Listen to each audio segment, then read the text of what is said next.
nephrotic syndromes. So the word nephrotic means non-inflammation of nephrons, while syndrome is the collection of the symptoms and sign. So nephrotic syndromes kwa kifupi ni in the disease of kidney, especially nephrons, ambao inakuwa isababishwi na infection, ni nani inflammation, you see. So yani sababu kubwa haitokei inflammation katika hizo barriers ambazo katika kidney ambazo zinasaidia katika filtering. Sababu kubwa ni nani inflammations. Sasa the clinical syndromes defined by proteinurias. So proteinurias ni presence of protein katika urine, ambao lazima ujue kwamba inakuwa ni greater than 3.5 gram per day.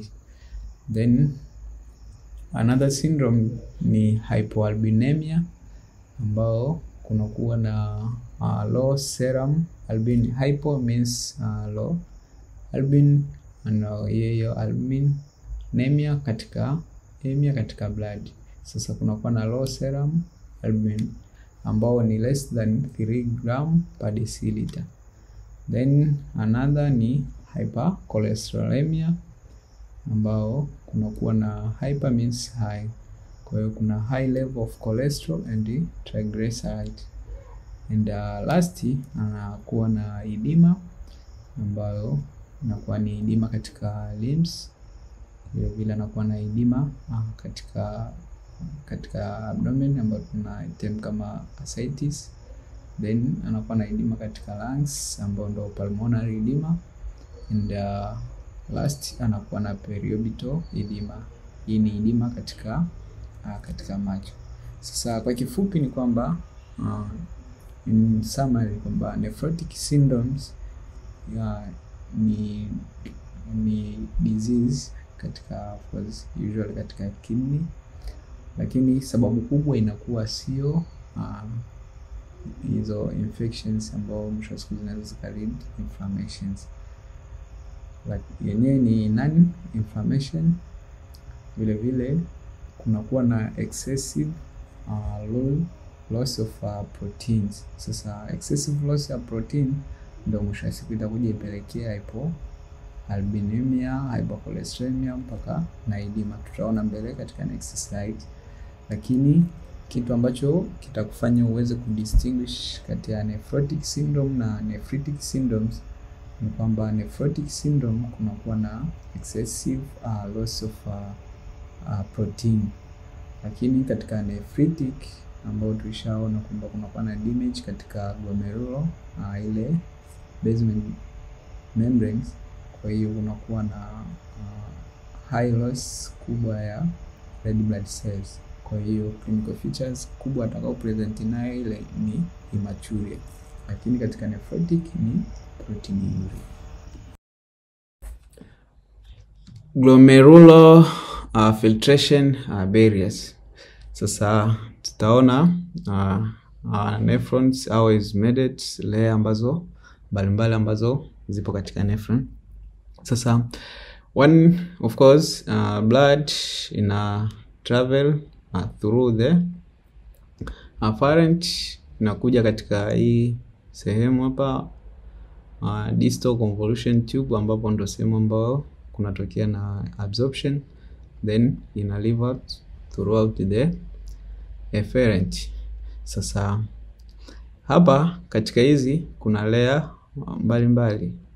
Layer ya kwanza tunaita ni fenestrated capillary. Fenestrated capillaries ni kwa ajili ya kwamba katika kuchuja hizi water and salt, kwa hiyo I allow passage ya proteins and so on. The next layer ambayo tunaiona hiyo ya njano ni glomerular basement membranes, au unaweza call GBM. Hii ni second layer ambao actual ina maana haiwezi kupitisha zile large size molecule mfano kama protein. Then last layer inaitwa podocytes. Unaona, katika podocytes ndo final filtration layer. Sasa kunapotokea na any damage katika hapa katika sehemu katika hizi layer, unaona, ina maana inaweza kapelekea leakage of proteins, red blood cell and white blood cell zika leak katika urine. Sasa katika nephritic syndromes kitu kikubwa ambacho kinacho leak ni red blood cell na white blood cell, lakini small amount ya protein nayo inaweza ka leak, lakini ni kwa kiasi kidogo ukicompare na nephrotic syndromes. Sasa katika nephrotic syndromes kinachokuwa affected kunatokea na injury katika podocyte. Sasa injury katika podocyte ina maana inapelekea podocyte effacement, ambao mwisho wa siku inakuja katika hii membrane, ina maana kunatokea na hiyo podocyte effacement ambayo allow excessive loss of proteins. Kwa hiyo kunakuwa na massive excessive loss of proteins, ambayo katika protein yake inakuwa ni greater than 3.5 gram per day, ambayo hii tunaweza sasa tukatofautisha na katika nephritic syndromes, ambayo yenyewe proteinuria inakuwa ni less than 3.5 gram per day. Sasa excessive loss of protein inapelekea vitu mbalimbali. Kwa mfano ya kwanza anaweza kupelekea loss of albumin, ambao kutokana na hii upungufu wa albumin inaweza kupelekea edema, kwa sababu tunajua albumin ndio inasaidia of course balance ya aquatic pressures, ambao mwisho wa siku kunakuwa na ile fluid balance katika interstitial space na kwenye cell. Sasa kunapokuwa na loss of albumin katika blood, ina maana inaweza kupelekea edema, ambao edema tushaona kabisa kwamba mtu atapresent na edema of course katika eye inaitwa periorbital edema, then katika lungs ambao atakuwa na pleural edema, then atakuwa na ascites edema katika sehemu ya abdomen, vile vile atakuwa na limbs edema. Then kingine ambacho kinaweza kikatokea hapa ni hypercholesterolemia. Hii inatokea vipi? Kwa sababu ya compensatory mechanism katika body, kwamba sasa hamna proteins, na maana liver inaanza kugenerate protein kwa ajili ya kutumika sasa through generation kuchange lipid kuja kuwa protein. Ina maana kuna product kama cholesterol na tetracyl na zenyewe zinaweza zikabaki katika blood. Then tuna sodium and water retentions. Hii inatokea vipi? Kwamba baada ya kuonekana kwamba of course fluid yote imeenda katika mtu kashapata edema, ina maana kunakuwa na less fluid katika blood. Sasa less fluid ina maana itapelekea mwili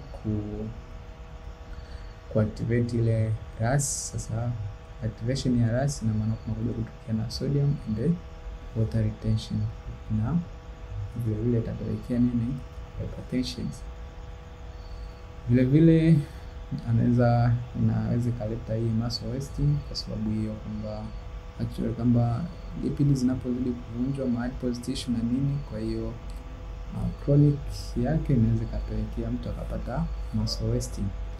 Vile vile katika protein kuna nini nyingine ambayo tunaitem kama antithrombinylase. Sasa during loss of excessive loss of protein anaweza kupoteza na hizi antithrombinylase. Sasa hizi zinasaidia katika of course katika clotting, kwamba ili clotting zisitokee hizi ndio huwa zinakuwa secreted na liver. Sasa Unapotokea na excessive loss na hizi nazo zina loss.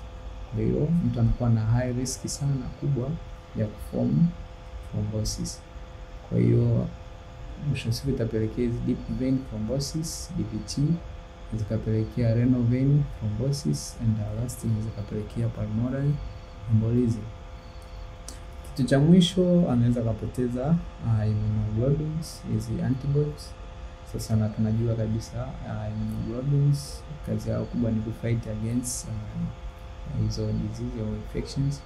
Kwa hiyo huyu mtu atakuwa na high risk kubwa ya kupata infections, kwa mfano kama RTs, respiratory tract infections, peritonitis, skin infection.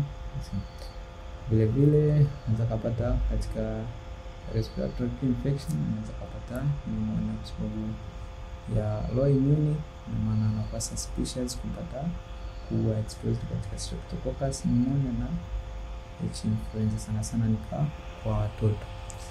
Kwa hiyo recaps, tunaona kwamba excessive loss of protein inaweza kupelekea loss of albumin, loss of antithrombinic release na loss of immunoglobulins, ambao mwisho wa siku ikaja ikapelekea zile cardinal features zetu kama hypoalbuminemia, hypocholesterolemia, then tukaona kabisa kwamba na hizi zingine kama hypertension, muscle wasting and so on.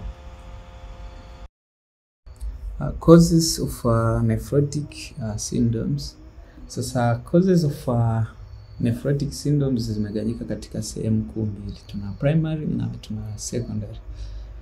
Tunapozungumzia primary, ina maana kwamba ni idiopathics, kwamba haijulikani why zimetokea.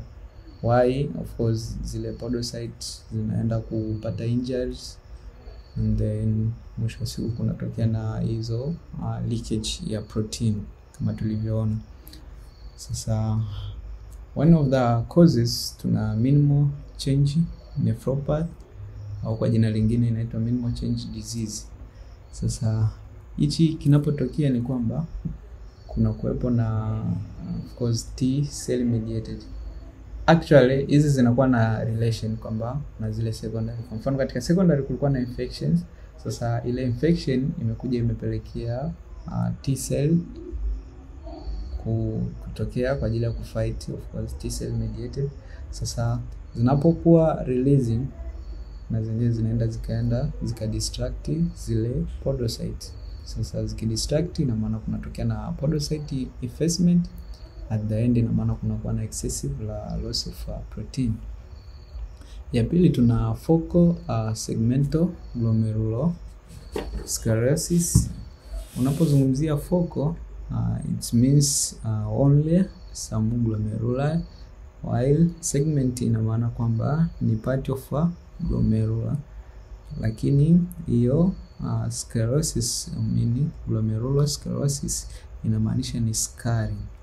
Unaona? Sasa kunapo kuwepo na hii focal segmental glomerulo, ambayo na yenyewe ikitokea, ambao inaweza kapelekea hiyo nephrotic syndromes. Kwa sababu gani? Kwamba kunapotokea na hizo scar, mwisho wa siku kunakuwa na ile, nasema kwamba kunakuwa na hard, au zinaweza zikadistract hizo podocyte membranes, kapelekea effacement, mwisho wa siku kuna excessive loss of proteins. Then tuna membranous nephropathy. Sasa katika membranous nephropathy na yenyewe ni the same, kunakuwa na immune complex form depositions. Hii sababu kubwa inaweza ikawa ni nini? Kwa hiyo ina associated na secondary, mfano infection kama hepatitis B, hepatitis C, unaona, na zinaweza zikapelekea immune complex form deposition. At the end zinapelekea hiyo podocyte effacement, ambao at the end kunakuwa na excessive loss of protein. Secondary causes tuna infection, kwa mfano kama HIV, hepatitis B and C. Of course nishazielezea kwamba zinakuwa associated katika primary, na maana alikuwa na minimal change nephropathy, ambayo inakuwa ikishirikiana na infections, ina maana mwisho wa siku inaweza kupelekea. Then tuna diabetic nephropathy. Katika diabetic nephropathy ina maana kwamba ile overflow, kwa sababu mtu mwenye diabetes, kumbuka, anakuwa na high glucose. Sasa katika efferent, ile part of nephron, ina maana inaweza ikapelekea kukaa narrow. Sasa narrow ina maana blood pressure inapokuwa kubwa inapelekea ile glomerular filtration membrane injuries. Of course kukiwa na glomerular, hiyo high pressures inaweza kupelekea, sasa mwisho wa siku inaweza kupelekea damage ya hizo podocytes. And nyingine tunaito immune disease, kwa mfano SLE, kuna malignancy au amyloidosis. Kwa hiyo secondary na primary causes na maana zinashirikiana at the end, zinasababisha nephrotic syndromes. Sasa tushaona kabisa kwamba of course damage katika podocytes mwisho wa siku ikapelekea excessive protein loss. Sasa mtu atapresent vipi? Mgonjwa wetu atapresent na swelling katika extremity, ambayo tushaona ni edema. Maana atakuwa na abdominal distensions kwa sababu ya ascites. Atakuwa na shortness of breath kwa sababu ya pleural effusions. Vile vile atakuwa na pitting edema. Atapresent na froth urine. Froth urine huu ni mkojo ambao unakuwa una mapovu kama sabuni. Sometimes wanaita ni foam urine. Vile vile utapresent na hypertension, lakini ni rare sana ukikompare